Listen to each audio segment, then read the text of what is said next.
ทศซุมื้อแหละแต่ว่าจักสิเฮ็ดได้ส่ำใดเนาะผู้ฟังก็ดี เฮามาทำบุญสร้างบารมีอันนี้ก็เพื่อว่าเฮาสิดับเย็นหรือเข้าสู่นิพพานในศาสตร์นี้ปัจจุบันนี้เด้เฮาบ่ได้เฮ็ดเพื่อว่าเฮาสิเอานิพพานไปซ่อนไว้ลบไว้เพื่อสิไปนิพพานศาสตร์หน้าเด้มันเฮ็ดถึงได้ในปัจจุบันนี่แหละหลายๆคนบ่ทันเข้าใจคำว่านิพพานอยู่นิพพานสิ้นความปรารถนาเป็นจังคือสิ้นความปรารถนาเพราะว่ามันเห็นความทุกข์ที่เฮาลำบากความทุกข์ที่พวกทุกๆคนหาอยู่หากินอยู่เดี๋ยวนี้แหละหาอยู่หากินความคิดก่อสร้างนั่นสร้างนี่หามาแล้วก็มายึดไว้ก็เป็นทุกข์กับสิ่งที่มีแล้วก็เป็นทุกข์กับสิ่งที่ท่านบ่ท่านมีเป็นทุกข์กับมันถ้าเฮาบ่เห็นตัวนี้นั่นน่ะเฮาสิบ่เข้าใจคำว่านิพพานดอกเฮาสิบ่เข้าใจตัวนี้เลยถ้าผู้ใดเห็นทุกข์แล้วทุกข์ในความเจ็บปวดทางร่างกายก็อย่างหนึ่งทุกข์ในความบ่มีของอยู่ของกินของใส่ที่อยู่อาศัยยารักษาโรคเครื่องนึ่งห่มอีก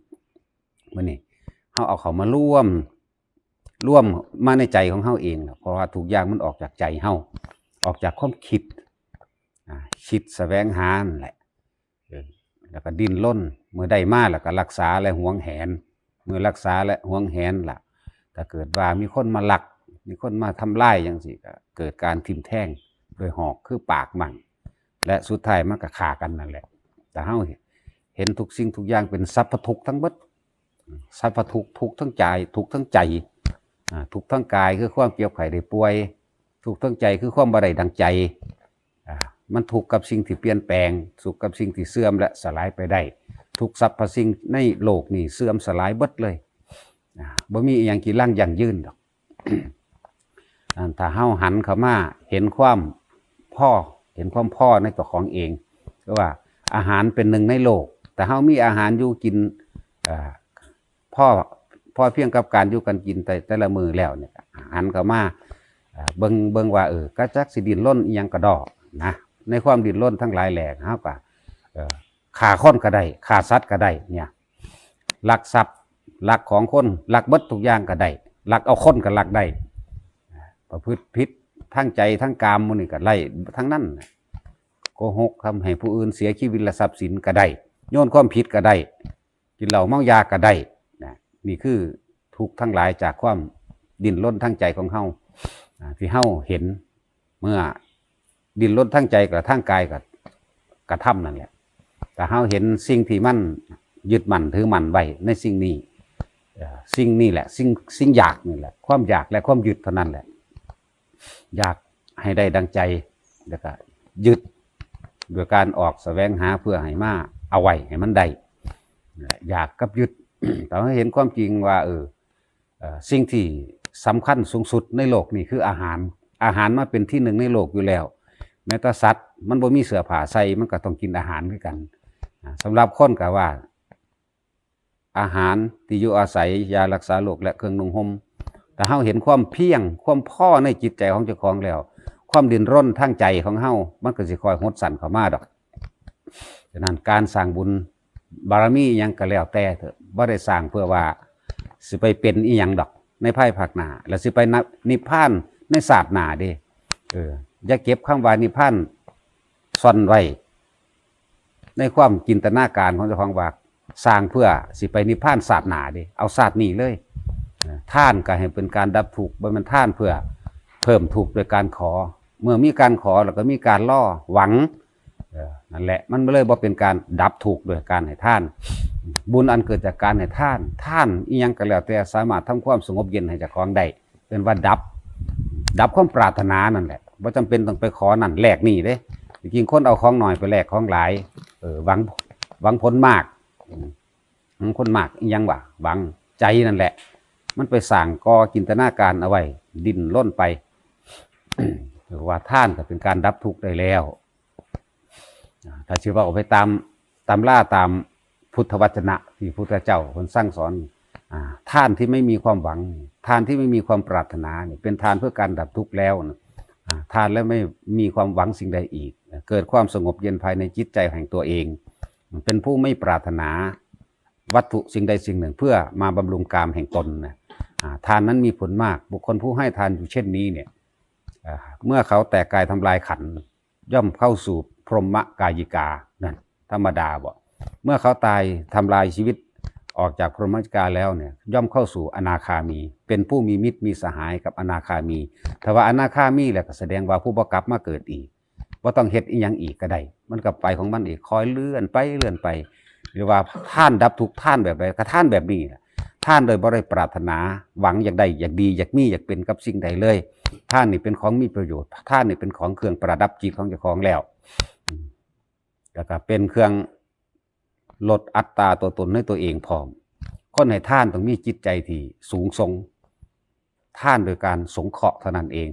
บ่แม่นท่านเพื่อประโยชน์ตนแต่เป็นประโยชน์ผู้อื่นสงเคราะห์บุคคลผู้อื่นยกตัวอย่างคือว่าเฮาภิกษุสามเณรทั้งหลายบ่อาจสามารถเป็นผู้หุงหาอาหารได้แล้วเป็นผู้มีประโยชน์ต่อโลกเป็นผู้เสียระงับดับกิเลสเป็นผู้ที่ข่มกามได้เป็นผู้ที่สิเฮ็ดให้รู้แจ้งในพระนิพพานและก็สินำสิ่งที่รู้แจ้งอันนั้นแหละออกมาเพื่อสิสืบต่อและสั่งสอนให้ทุกคนกระทำตามนั่นเองท่านนี่จึงมีประโยชน์มากกับบุคคลผู้ข่มกามมั่งกับบุคคลผู้เป็นอริยะมั่งนี่คืออธิบายฟังเข้าไปจักน้อยนั่นแหละ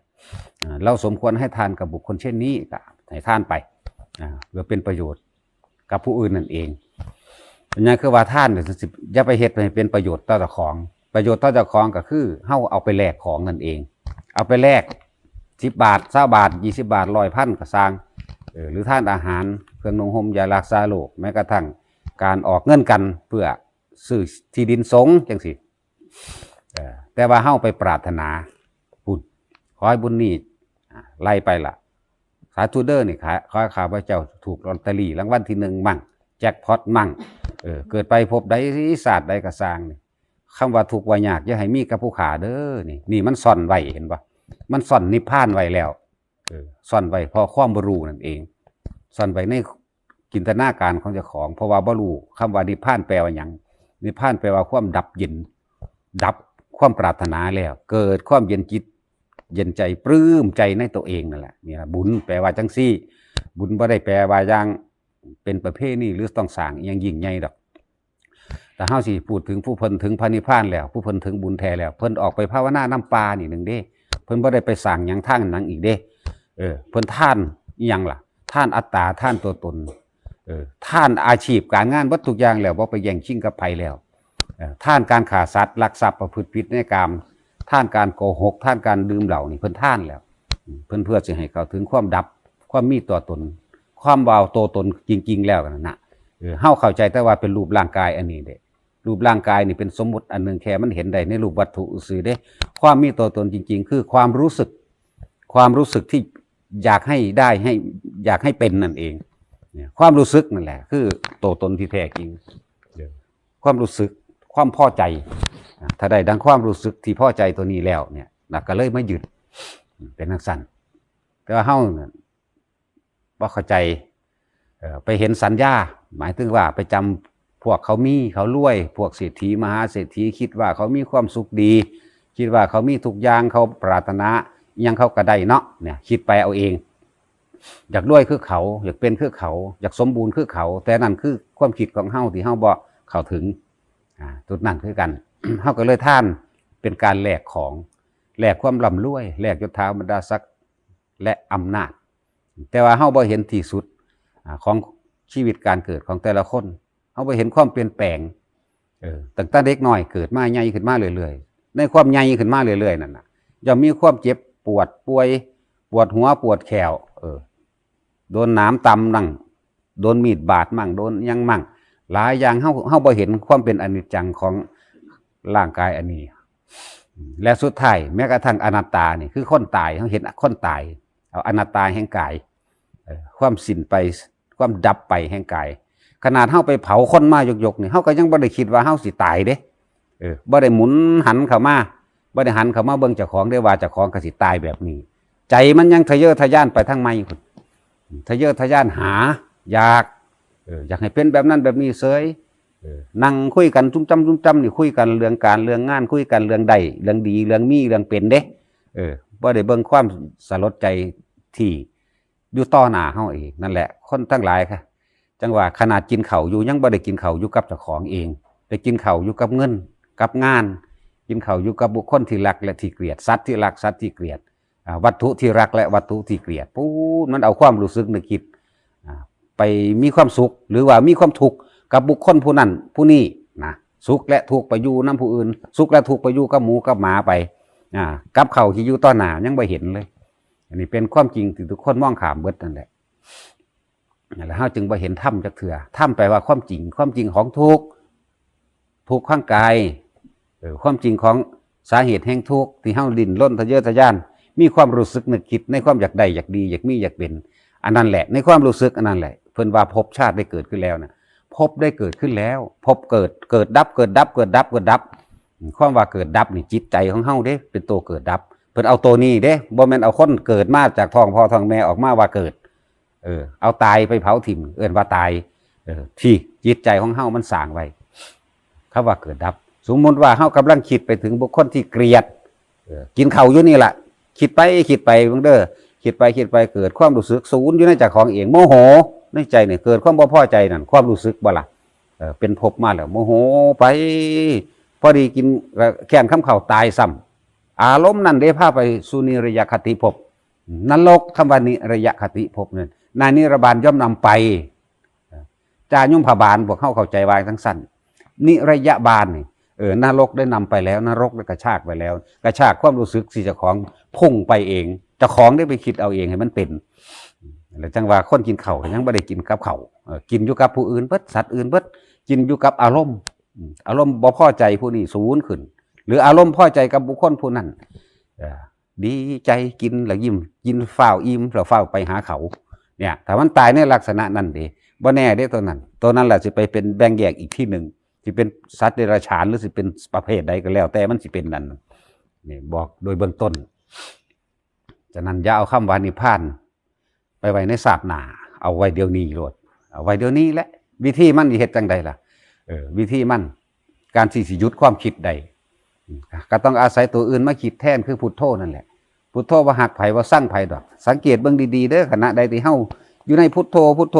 นี่ความรู้สึกบ่มีความรักและเกลียดไผเด้เบิดทั้งสัตว์สิ่งของล่ะเบิดเลยบ่มีแล้วเฮาจึงคอยเห็นมันไปเองดอกเฮาสิเห็นความคิดที่มันแย่งไปอีหยังล่ะแย่งความรู้สึกที่อยากได้อยากดีอยากมีอยากเป็นแย่งไปหาวัตถุนั่นแย่งไปหาเงินทองแย่งไปหารถแย่งไปหาบุคคลที่รักและที่เกลียดลับตาลงหังหลายลับตาลงหลายพุ่งขึ้นมาสารพัดฉะนั้นก็ต้องมีการบังคับมั่งเพิ่นจึงเรียกว่าสติกับคำบริกรรมขอให้แนบกันไปตลอดเถอะแล้วมันสิเห็นเข้ามาในความรู้สึกเจ้าของเองความรู้สึกนี่สิกระจายออกโดยความคิดเรื่องนั้นเรื่องนี้อยากหาแนวมาบำรุงความรู้สึกเจ้าของในความพอใจนั่นเองจังว่านิพพานเฮาสามารถเฮ็ดได้ในปัจจุบันนี่แหละเริ่มต้นเพิ่นเอาท่านขึ้นก่อนเพราะมันเป็นเฮ็ดง่ายท่านก็ให้ดับทุกข์ซะอย่าไปปรารถนาเพื่ออยากได้หยังอีกเถาะพวกเจ้านำไปกินของเก่าพวกเจ้าพวกว่าเกิดมาพบชาติใดเนี่ยเบิ่งดูมันว่าธรรมดาเด้เกิดมาพบชาติใดเนี่ยขอให้ผู้ข้าเกิดในพุทธศาสนาคำว่ายากจนคนแค้นอย่าให้มีกับผู้ข้าเด้อเบิ่งมันยังคิดจังซั่นอยู่นั่นน่ะจริงๆมันดับเลยได้แล้วยังจะเกิดมาอีกอยู่บ่ก็มันพบอยู่แล้วจะไปพบไสอีกเห็นอยู่แล้วเป็นเห็นอีกแต่ว่าบ่เห็นพุทธะในเจ้าของเองศาสนาแปลว่าทางเดินแนวทางการใช้ชีวิตดำเนินชีวิตเนี่ย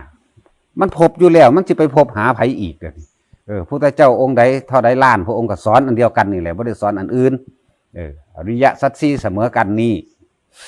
นั่นแหละเฮาเห็นอยู่แล้วนี่พุทธะคือบ่ตื่นจังเจ้าของเนี่ยพุทธะคือรู้หยังรู้ทุกข์ในเจ้าของรู้ทุกข์ในกายรู้ทุกข์ในใจ